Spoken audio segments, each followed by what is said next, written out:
Turi ku munsi wa nyuma urangiza umwaka w'ibihumbi 2025. Abanyagihugu bo mu gisagara ca Bujumbura bahimbaza ugutandukanye uwo munsi. Hari abaja mu masengero, hari abaja mu biteramo bitandukanye vy'isi canke vy'Imana. Reka rero turabire hamwe mu gisagara ca Bujumbura uko vyagiye biragenda.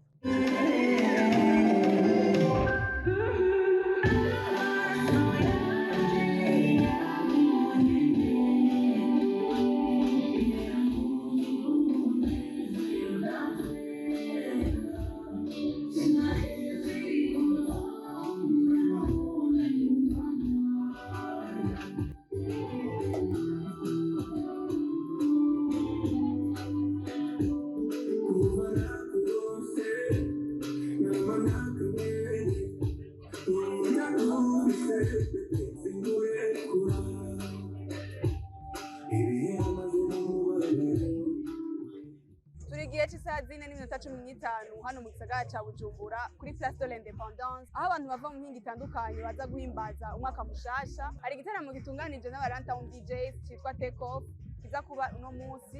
Rero abantu nkuko tubibona ntibaratangura kuza, ariko mu mwanya uri imbere barashika. Naho turi ni kuri Hotel Source du Nil, aho haza kuba concert iza guhuriramo abaririmbyi b'abarundi benshi batandukanye. Hakaba haje n'umuririmbyi w'umunyamahanga yitwa Ebo ava mu gihugu ca South Africa. Ico giteramo kwinjira iza kuba ari ibihumbi 200 kuri ticket simple. Ticket VIP akaza kuba ari ibihumbi 100, hanyuma ticket VVIP canke ticket sponsor akaza kuba ari ibihumbi 600. Ubu tugeze isaha 4:30, abantu benshi ntibarashika, ariko ibirori nyezina n'ivyatangura turizera yuko baza gushika.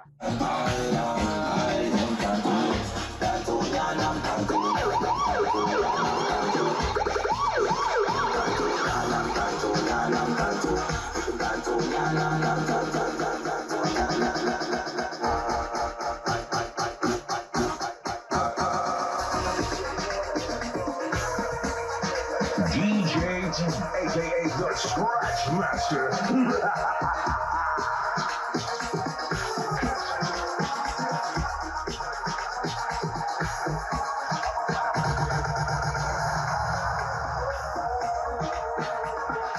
It's DJ G.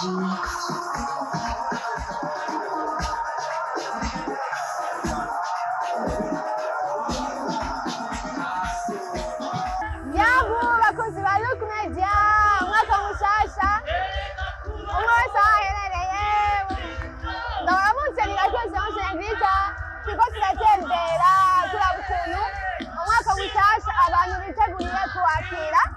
Turi ku Musaga, zone ya Musaga muri Kiranira, ahantu bita kuri terre ya football kuri so quartier, aho bateguye igikorane ishengero CRG yateguye igikorane kininiya cyo kwinjira mu mwaka mushasha. Ibintu bikaba bimeze neza, hagati aho reka tubaze abaje gusenga kuba ariko batagiye muri boite baje imbere y'Imana mu kanya isasa. Mu mwaka uheze n'ama-challenge menshi yaduciyeko, twabonye ibintu byinshi bigenda bipasa. Hari aho twabonye abapfuye n'abagwaye, ariko twe twaba twabaye bazima. Niyo mpamvu twaje gushima Imana kugira dutange urundi mwaka turi bazima dushima Imana kugira izoturagire muri uwo mwaka tugiye gutangura tubane nayo. Ifo kwiyegereza Imana kuko Imana ni vyose, itubikiye vyinshi. Umaze umwaka uri muzima 365 jours uri muzima ataco wabaye, abandi baragize ama accident baragwaye, akagera umunsi abandi bagwaye bari mu bitaro, ariko uri muzima. Ifo kuza gushima Imana kugira uwundi mwaka utanguye ukagera nawe uri muzima, hama Imana ikakuzigama. Naje gusenga kugira ngo nshimire Imana kuba yarandinze uyu mwaka wose ukaguheze nkiri muzima, tukiri bazima, jewe n'abagenzi banje. Nkaba naje gusenga kugira ngo ishobore kumfasha nshike ku maviziyo yanje ya 2026, hako noja muri ville kugira party n'abandi, nkaza gusenga Imana kugira ngo ndayiragize ama goals ama visions zanje ya 2026 kugira ngo nshobore kwakira. Ubwa mbere sanzwe sengera ngaha muri Aletheia, hama ikindi nuko naje gushima kubw'umwaka wose tugihumeka imwe mu z'abazima. Ikindi naco ni tuje guha cubahira Imana kuko yatuzigamye muri uno mwaka wose wa 2025, tuje kwishima, tuje kwicubahiro ko ni ivy'ikimazi ko natukiriho, hariho benshi batagihari ariko twebwe twaragiye ubuntu kuba tugihari uno munsi, rero twifuje kuza kwishimira. Ndashimira Imana kuno munsi kuba ndi ngaha muri eglise ndiko ndahimbaza umwaka mushasha. Ndashima Imana cyane kandi n'ikintu ca mbere novuga ni nka opportunity Imana yampaye yo kuba uno mwanya ndi ngaha muri eglise. Novuga yuko hariho imyaka myinshi jewe narangiza umwaka ndi mu mabwate kenshi.